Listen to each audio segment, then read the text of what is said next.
In the mid-1950s, Senator Joseph McCarthy used media to smear critics as communists, destroying reputations and sowing national panic. McCarthy needed two things to rise to power: a microphone and an enemy. This enemy was communists, a label so vague it could be your next door neighbour or a genuine Soviet spy.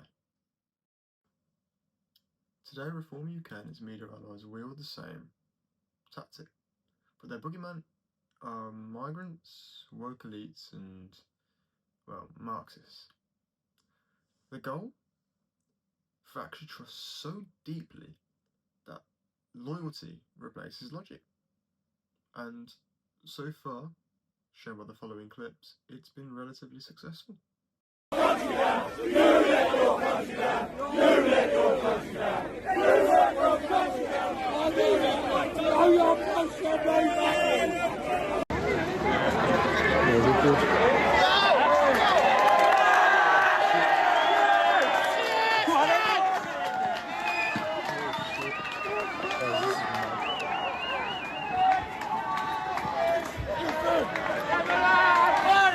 In this video, I will critically examine how their strategy, like McCarthy's, exploits crisis, cherry-picks enemies, and fractures social trust for political gain.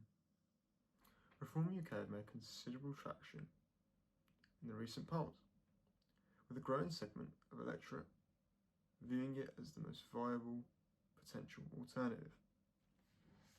This is because apparently they tell it like it is. They'll cut immigration, protect British jobs, and they're the only alternative to Labour and Tory failure. Following this, I have a series of rebuttals. To the first claim, being blunt is not equal to being honest. Farage's migrant invasion rhetoric causes divide between the working class. I think this is most notable with the nonsense attacks on Turkish barbershops. GB News and Nigel Farage are quick to attack Turkish barbershops, probably because they're foreign and they don't like the service that they get from them. And they label them as tax evaders and they label them as money launderers. But when it's a tradesman that takes cash in hand, or when it's Chinese that takes cash in hand, or maybe when it's a fish and chip shop that takes cash in hand, something that to them gets probably a higher order good, GB News are interestingly dead silent. Why? Is it to critique those of Islamic descent which Reform don't like? One of the reasons I'd say the media doesn't want to cover this is because, well, most media corporations, left or right, are owned by billionaires. If the media pushes an agenda that it's migrants causing the problems for high taxes, and it's on every device you can get nowadays, you don't just need newspapers, it's on your TV, it's on your phone, it's on your iPad, shit, it's on your watch now, then it's easily accessible and it's easily believable with buzzwords, and people fall for it, and they believe that migrants is the reason for high taxes, when really it's the inequality of wealth between the super rich and the working class. The be all and end all is this is Farage's game, and out of the previous list, Turkish barbershops are the easiest to critique, and therefore easy to gain supporters to rally hate of this minority of people, reinforcing stereotypes and inhibiting social cohesion.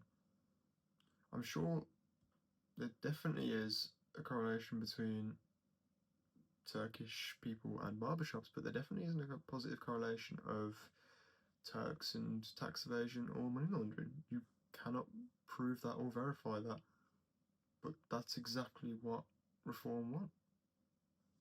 Let's move on to their manifesto. They want to stop the Blitz. However, the Bank of England found immigration has a near zero effect on wages for 90% of British workers, and migrants contribute 4 billion in taxes than they actually use. But hey, let's not let data spoil a good narrative. Following this, they also pledged tax cuts, higher spending, and zero trade-offs, a policy that the IVF estimates would require £40 billion worth of imaginary money. Even Liz's trust disaster had more intellectual coherence than this. And let's not forget, Farage cheered for Tory austerity that destroyed the working class, and now he's a champion of the working class. But the most revealing contradiction is the claims that, well, Indigenous Brits are under threat. This ignores a millennium of migration from Vikings to the Windrush that have built Britain. I mean, most British people come from Scandinavian or French descent, and I'd make the argument that, well, people who are best allowed to claim to be Indigenous are, well, Irish, Welsh, and Scots, because Britain is built on migration. The NHS has 170,000 migrant staff, so why should we vilify the people keeping hospitals running? Overall, populism offers catharsis, not solutions. Reform UK's manifesto is economically illiterate, racially divisive, and their promises are dangerously dishonest. The question isn't whether they'll believe their own fantasy, it's whether we'll indulge it. Because history shows that when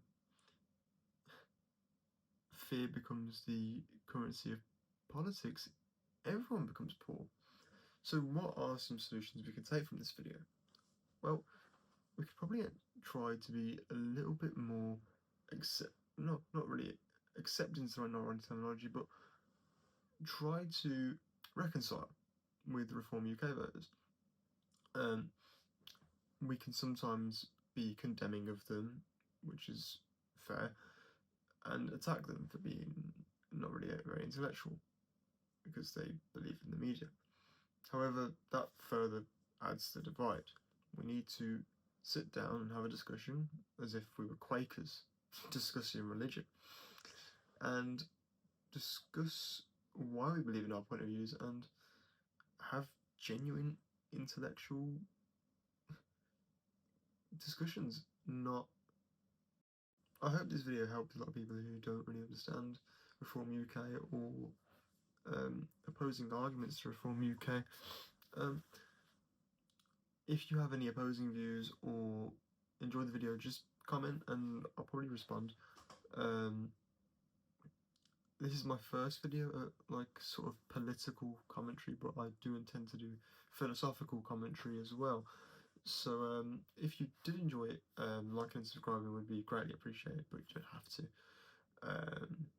But yeah, no, do drop a comment on whether you agree or disagree, and I'll try and get back to him. Hopefully we can do this again.